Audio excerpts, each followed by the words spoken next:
Welcome back, travelers, to your referral roadmap. This podcast is dedicated to helping you unleash your personal and business revenue potential by cultivating referral relationships. In this 10-part series, we are diving into the value factor, how helping others fuel business growth can help you. So we'll be exploring how adding value in business can be a key driver of success, offering insights and strategies to master this essential skill to build your own referral-based business. Today, we are going to be talking about connecting people for mutual benefit with our special guest, Jolene Curry. And we're so excited to have her on, and we'll, give her the proper introduction here in a minute. But I do have to define what we're talking about for you all today. So we are talking about the connecting people for mutual benefits, which really means facilitating those relationships between individuals and businesses that can help one another achieve our goals. It involves identifying synergies, fostering collaboration, and creating opportunities where both parties gain value, whether through shared knowledge, resources, or networks.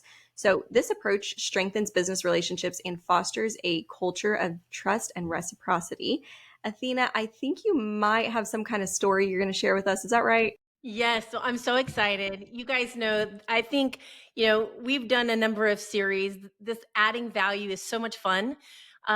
And mainly because everybody who's in sales is like, I hate following up. I hate being salesy. Hey, you guys, listen to these. These are what tells you, these are the things that say, how do you talk to people? How do you add value? How do you make sales fun? And so I'm going to tell you a fun story. So I just have to give a disclaimer here. So Jolene is one of my favorite people. Okay. She is my people, one of my best friends. And it's a funny story how I met her. I was at a networking event with my husband and it was pretty packed, and it was a who's who networking thing, right? That's what we've got to do when we're going to go meet people. And this guy walked in and he was dapper. I mean, dapper. He was, you could tell he had a clothier, his hair was perfect, and he just walked with this air of confidence. And this whole room of people, I looked at him, didn't know who he was, and I told my husband, you got to go meet that guy. I don't know who he is, but you got to go meet that guy. And lo and behold, he did. He went and met that guy. We had a great conversation. And Aaron Curry, her husband, has the same type of heart, and we could see it. And we started having a conversation with him, and we could see his heart, how he loved the community, how he loved politics, how he wanted to help people succeed. He cared about listening to who we were. And instantly we had a connection. Now, the best thing that came out of that night is he said, after talking to me, he said, you have to meet my wife. And so that was years, almost a decade ago, I think now. Yep. Crazy. And I have to say, I'm excited to ask her some questions because she is one of the connectors for me. She is one of the people that I go to understand who I should connect with, what I should do. She and I go on what we call business walks. And so we go on these walks and we talk strategy and come up with how we're going to solve business problems and dominate in business. And we both wear pink hard hats, by the way. So she's in a male-dominated industry, and I have a pink hard hat because I'm in, a construction industry too. So I had to tell you guys that story. So, by the way, side note, she was her husband's clothier. So it's a true story. That's a true story. Yeah. Most men haven't changed their clothing since their mothers told them what to wear in high school. So by the time we women get a hold of them in their 30s or 40s, they need a little updating. So that's right to step in. So well, good on you, because you got, he always looked so great. All right, thank Jada, you. there was a little bit of fun, and we're going to, obviously, you guys, if you can't tell, there's going to be a fun podcast today. I'm looking forward to it. But we've got those people, they want the facts and figures, Jada, so hit them. Absolutely. So I have 4 studies for us today. The first one is a Harvard Business Review study that found that professionals with strong networks are more likely to be promoted, receive job offers, and have higher salaries than those with smaller or weaker networks. So building those connections really creates the opportunity that benefits both parties while increasing your professional success. So Athena, I don't know who doesn't want that, right? Right. Well, and by the way, so many people are like, oh, I don't want to be expendable. I've always said, be a rainmaker, be a connector, and you won't be able to be fired.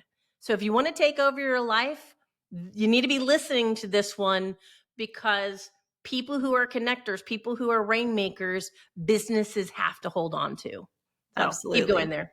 Yeah. So the second one, there is a small world theory that was developed by Stanley Milgram in the 1960s that it really just suggests that we are all connected by a relatively small number of intermediaries. So a LinkedIn study on that revealed that most people are connected by just 3 degrees of separation. So that shows you really how easily people can be linked to those that can help them. And then the third study is a study from PwC shows that 79% of business leaders say strong relationships and trust are the key to a company's long-term success. So introducing people to others that can help them show that you're invested in their success really strengthens that trust and fosters loyalty. Oh, yeah. Love that one. Really, I mean, I think that people really need to hear that. Relationship, we keep saying this, Jada. We have said this throughout all of our series last year. We continue to say it. It is in our name, relationships. Going forward, business leaders, professionals, we must embrace technology, but we also have to double down in relationships. And so what we're talking about today in the statistics Jade is giving us is proving that fact. So keep going. I think you have one more.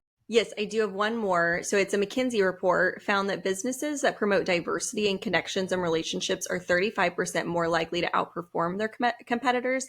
So by connecting people from different industries or areas of expertise, new ideas emerge, leading to innovative solutions and growing your network. So that is all that I have on the facts and figures, but I do want to give Jolene a proper introduction. So without further ado, Jolene is the Director of Business Development for Flintco LLC, which is a commercial construction firm that's been in Oklahoma since 1908. She made the leap in the summer of 2021 after a 10-year career in marketing at a financial services firm, Mass Mutual, Oklahoma. Her new role takes her deep into the Oklahoma City community, a space that she's called home since 1992. Originally from a ranch near the Black Hills of South Dakota, Jolene attended the University of Oklahoma on scholarship for speech and debate. Her degree in organizational communication has served her well, as she has always found herself in careers that allow her to connect with others, which is why she's here talking to us today. So Athena, can you start us off? I will. First of all, I want to explain to everybody why I chose her.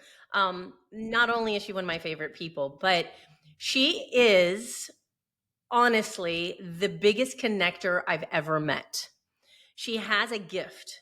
She's constantly looking for people to connect. She's constantly looking to understand people. When she walks into a room, she doesn't judge. She sits and people open up to her. And so she is able to collect people. She has all of these humans that are connected to her, and she values them, and she is able to then to spread the love. And I really was so excited that she was willing to be here today, because I hope if you're listening, you're on your treadmill or you're in your car, you guys know you can go to the show notes. Please save this one. This is really going to be one that you're going to want to take notes with, because she's going to give you an enormous value. She has to me personally and professionally. So I can't wait to get started, and hopefully you guys will make sure that you save this cast so you can hear it later. All right. So hi, friends. Welcome. I'm so thankful to be here.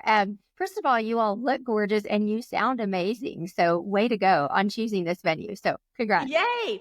All right. So when did you first recognize the power of connecting people, and how did that shape your approach to building relationships? Well, I grew up, as you mentioned, in South Dakota. I grew up in a very rural area. And when I go back to visit, I see this more as a grown up. But in rural areas, there is not nearly the entertainment and the opportunity for, distractions that we have in our large metro areas. In those rural areas, the people and the relationships are your entertainment. That's what you've got. And I grew up, I was the 4th generation in a county of 5,000 people. So my family homesteaded in that area in 1889, and they still live on the ranch that our family homesteaded on. My 94-year-old great aunt lives there now. So, and I just sat with her last month, and just the people that I watched growing up and watched their relationships were probably the most formative influences in my life. So back in September, I was in South Dakota and went to visit my great aunt. And we sat on the porch of our family's homestead, and she told me about all of her neighbors that live in the valley. She knows them, their kids, their grandkids, and their great grandkids. They have a book club once a month. They come and check on her because she lives alone, and she checks on them. And so I guess one could argue that it was embedded in me from the get-go. My parents were the last people out of the church every Sunday. They gave us a key so we'd lock up because we had to talk to everybody. And that's really annoying when you're a kid. But my entire family just has always been embedded in that community. So I saw that it was important. And one of my first paid jobs was when I was in the 7th grade. The local newspaper had a community section where people could give their community news. And so I got paid by the inch. That's how journalists got paid, is how many inches your column was. And my job was to call everyone in our rural community. It was probably 50 people, call them every other week and get their news. And when we say news, y'all, it would say like, Athena and Jerry came over to Aaron and Jolene for dinner on Thursday and had a wonderful time. Athena talked about her new grandbaby, and Jada and her husband are doing well. That was the news. We literally printed this stuff in the local newspaper. And so I also learned to stretch a word because I got paid by the inch on that. So kind of digging in like, well, who else was there? What'd you all eat? And, stuff like that. So, but I think the thing that I learned in that job was everyone has a story. And I still take that with me everywhere I go today. Just yesterday, I was at a networking event, and you were so kind in my intro to say that I'm open to talk to everyone. Not always true. Sometimes I arrive a little grumpy, and I might look around and go, I already know that guy. I don't want to talk to him. This lady, I don't know who she is. But everyone has a story. And whether or not it's something that benefits you that day or helps you, fine. But when you meet someone, don't you want to feel important and seen? Well, so does everyone else. So what? The story is boring and you never need that information again. But what if it's not? What if it's something interesting that you learned that makes you more interesting along the way too? And several years ago, I saw, probably 10 years ago, a quote from Brené Brown. And if your listeners are not Brené Brown fans, they need to get on the bus. They need to get on the bus. Better be. But she said this quote, and it's written in my phone because I have to revisit it. But she said, if you show up regularly with generosity, everything else will take care of itself. So when you walk into a room or you go to a meeting or to a dinner party, show up with generosity.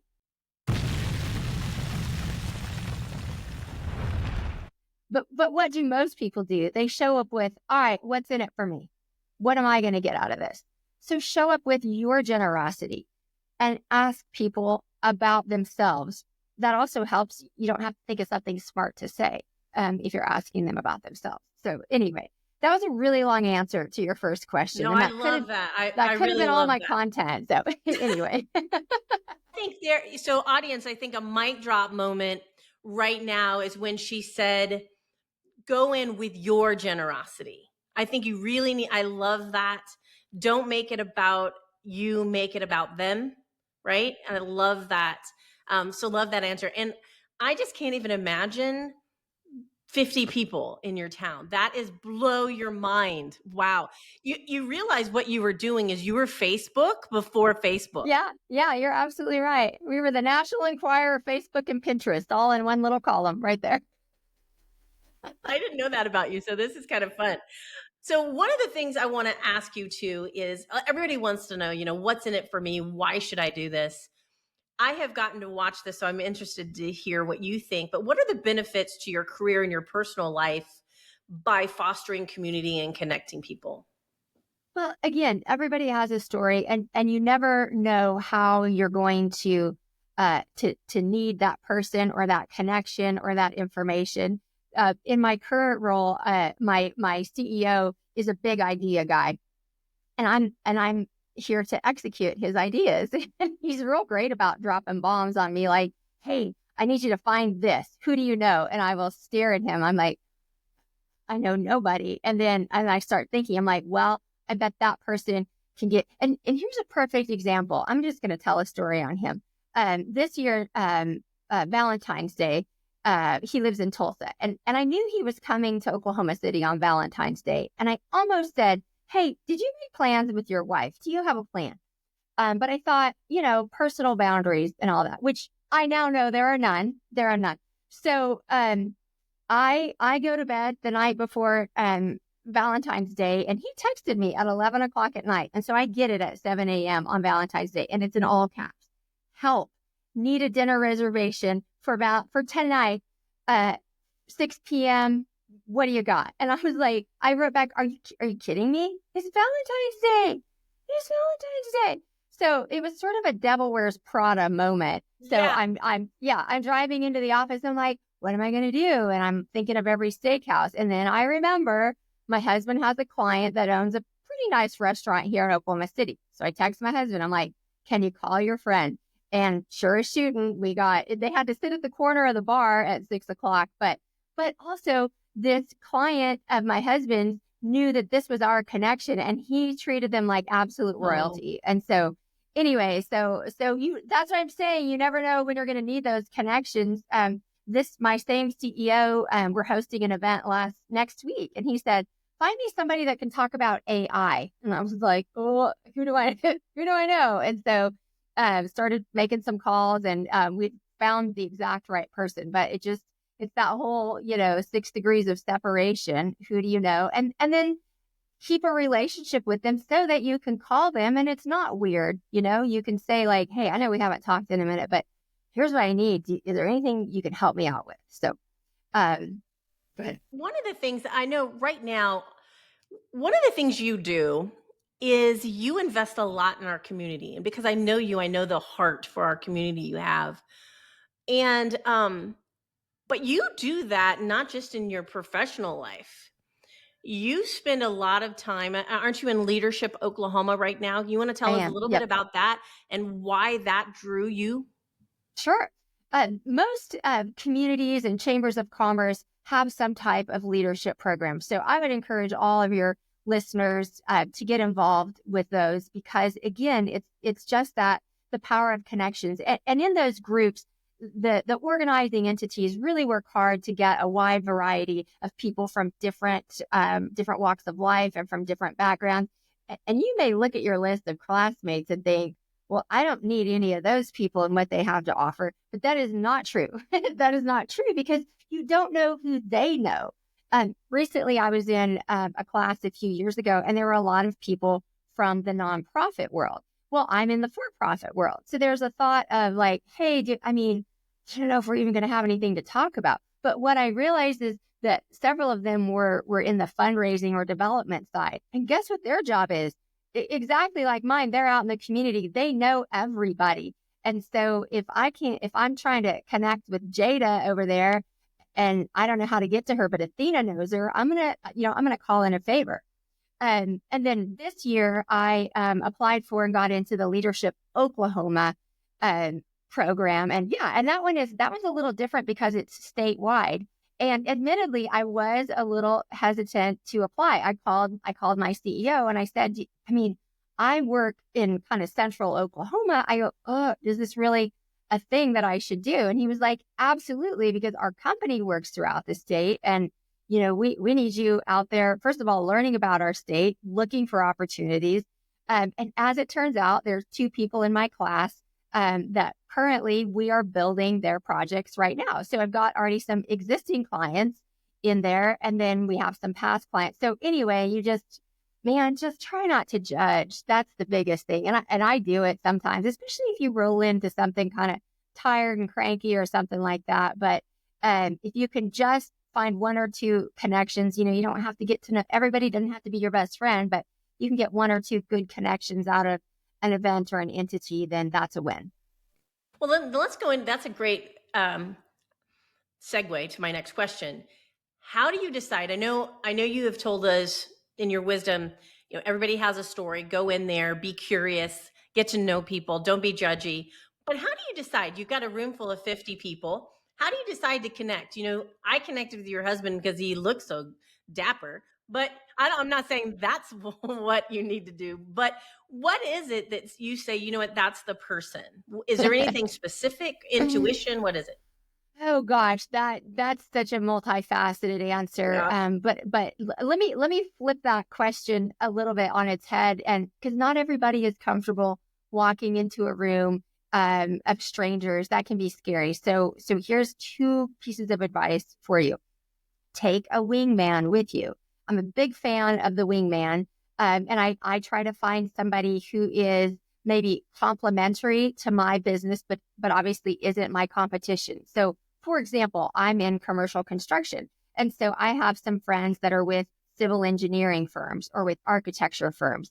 And so, if I can have one of those folks by my side, we'll know somebody, and we've got something to talk about when we're bumping into people. And chances are they know somebody I don't, and they can introduce me. So that's one step. And side note, I don't know if any bankers listen to this, but I would like to give a shout out because bankers have a special place in my heart. I have a lot of banker friends from a wide variety of different types of banking and different roles in banking. And here's the thing about them. First of all, a lot of them get paid to be out in the community just like me. So they're out there networking and meeting people. They also sometimes they need a seat filler at their gala, and they'll invite you, and then you meet all their friends. So be ready to say yes. But the bankers also, they know how the money is moving in town, be it large scale or small scale, and so you can always kind of get a pulse on what's happening in the community there. So I love my banker friends, and I had a lot of banker friends in financial services. I did not realize that I would need them over here on construction for the exact same reasons. So anyway, shout out to my banker friends. Hang on to them. They're gold. So my second tip when you're walking into an event, if you are nervous or you're not sure what to do, I always try to play the host. And here's what I mean.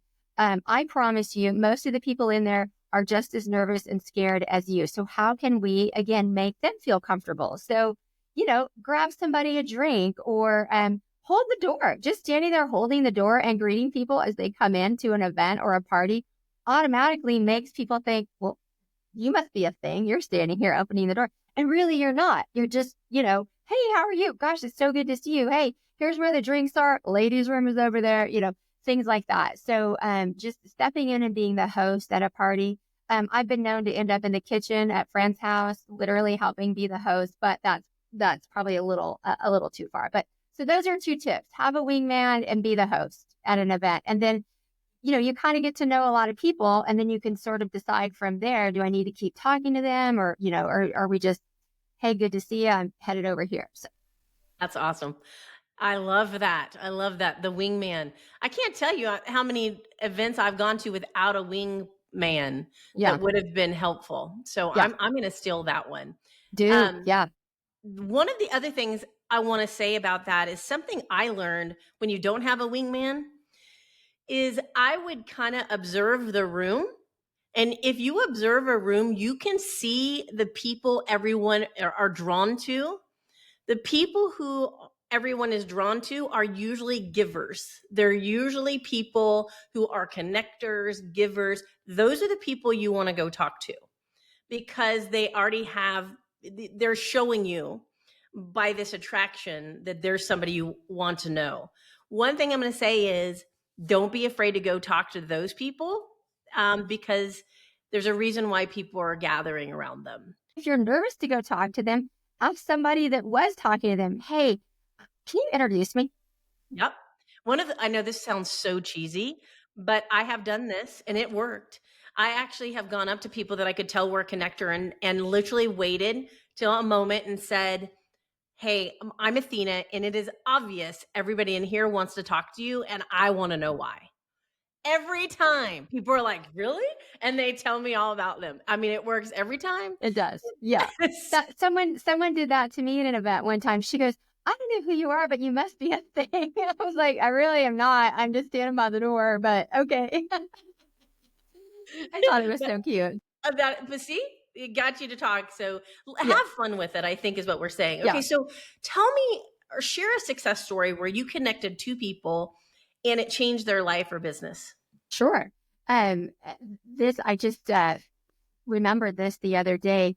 Over 20 years ago, I was a part of a nonprofit organization, the Junior League, and I think it was somebody's baby shower or something. But there was a girl there that had just moved to town, and she's very quiet and sweet. And so I was talking with her in the corner, and she said something about being a runner. And at that time, I used to run a lot more than I do now. But I also knew there was another gal in the room who was a big runner. And I just, on a whim, I said, "Oh, you should meet Bridget over here," because Bridget's a runner too. And they started talking that day. And it might have been over 22 years ago. I'm trying to remember if I had a kid or not. But anyway, those ladies started running together, and they've set a goal to run 50 marathons in 50 states.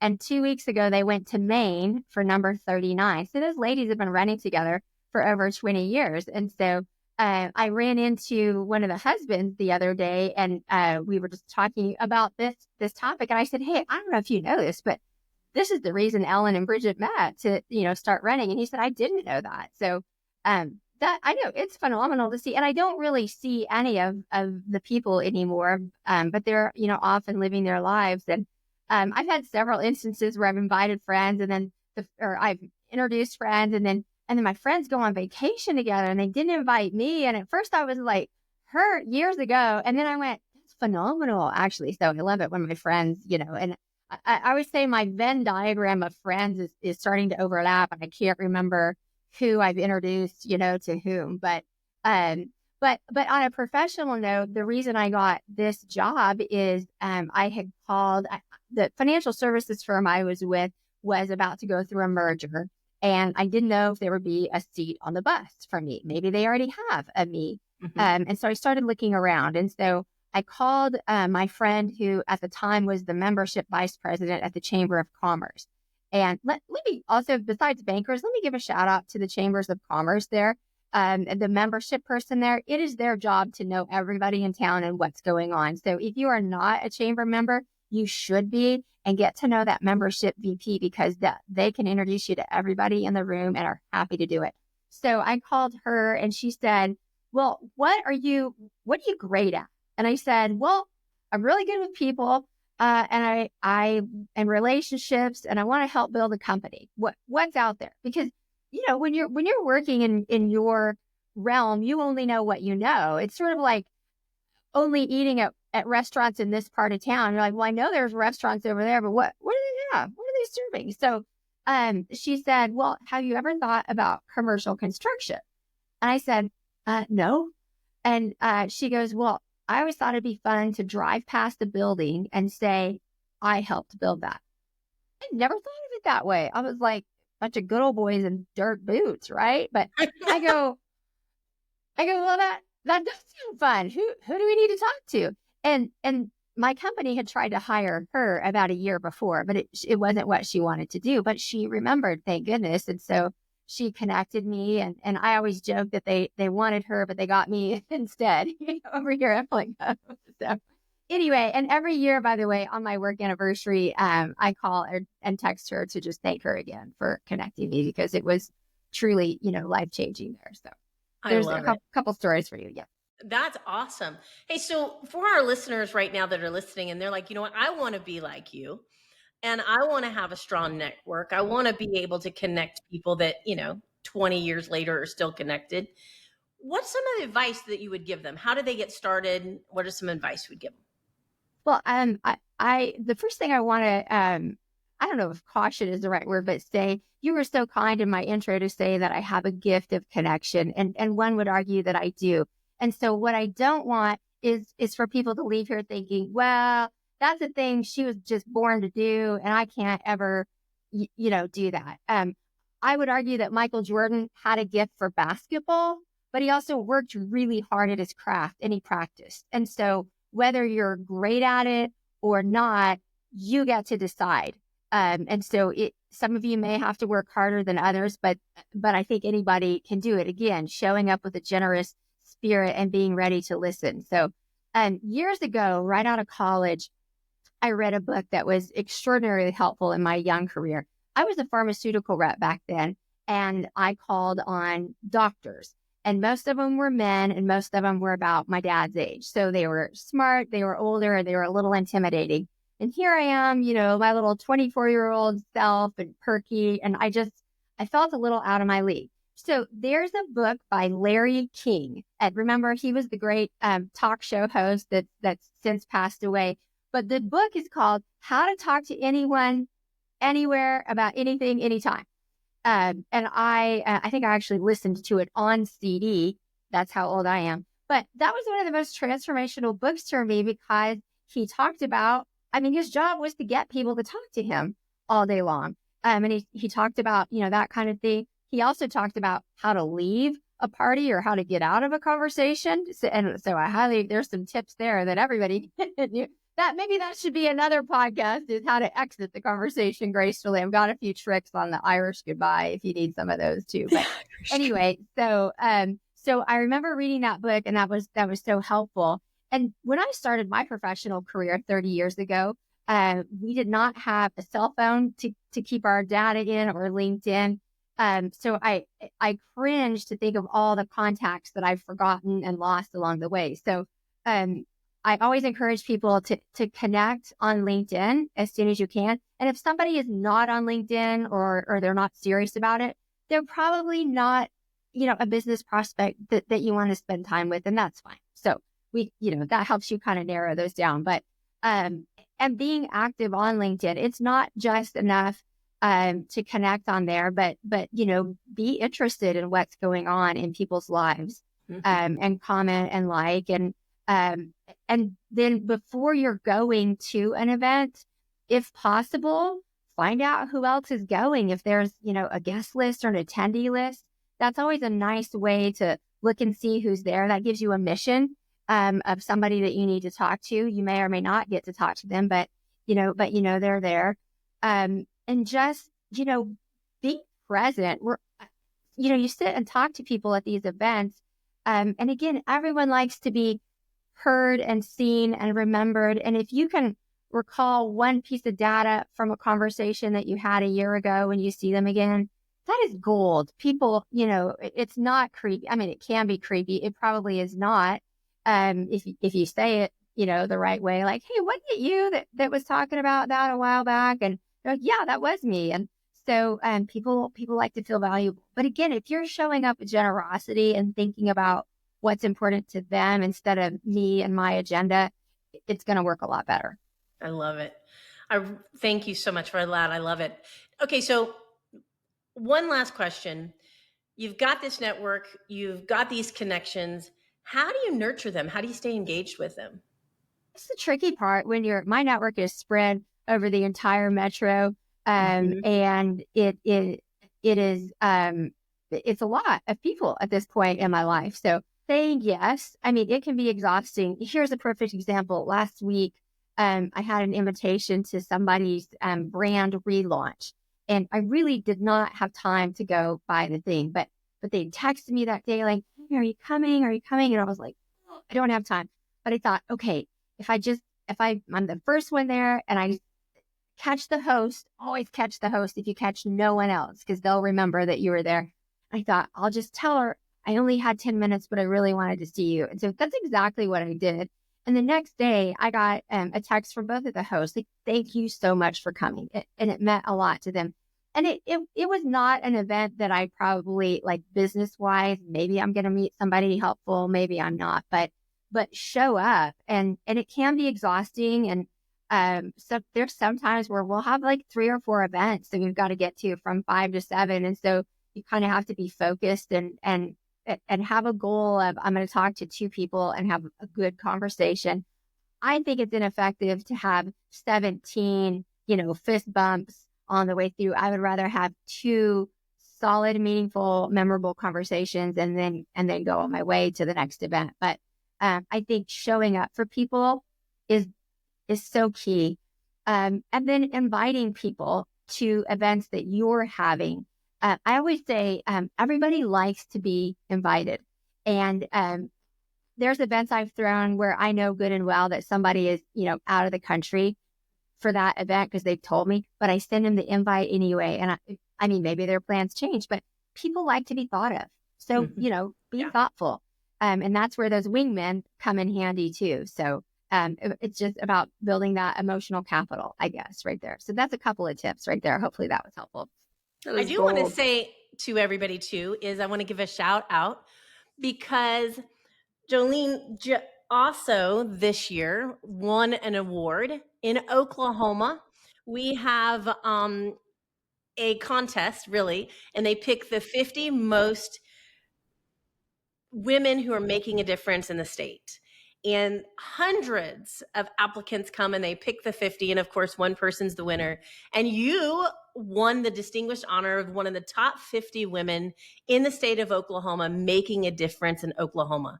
I just have to tell you guys, she did that because what she's talking to you about, right? She gives value to everyone. She connects people. She has a heart for her community. She wants to make a difference.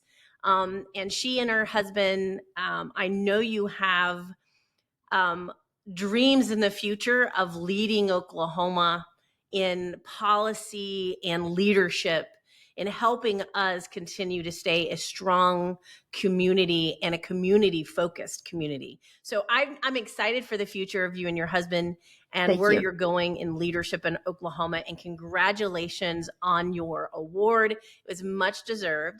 Well, Now, thank you. For people who would like to connect with her, because she is a connector, and even if you're not in Oklahoma, I'm going to tell you she knows people worldwide. People know her. Jada will make sure that she puts her LinkedIn link so that you can connect with her in LinkedIn. And so if you want to get to know her, or if you're in Oklahoma and you understand her business, if you're an architectural firm or engineering firm and you would like to talk to her about what they do, the mission of Flint Co., reach out to her. I think you'd be surprised at what they're doing in the community. I mean, you guys are really making a difference, improving I didn't build it, but I do, because I know you. I do drive by hospitals and other things. I'm like, oh, she helped build that. Yep. Oh, she helped build that. It's not me, but it's you. So it is fun to get to see that. But awesome. Thank you so much. Go ahead. Oh, I was just going to say, somebody asked me, I'd been 1 week on the job and they asked me what I do. And here's what came flying out of my mouth. I said, I just build the relationships, not the building. And I said that because I don't want people to ask me construction-y thing. I don't know construction things, but I've got a team of unbelievable builders that have been in this state for 115 years, and they'll be happy to answer all your questions. I just open the doors. So stay in your lane. Stay in your lane. Fair enough. Fair enough.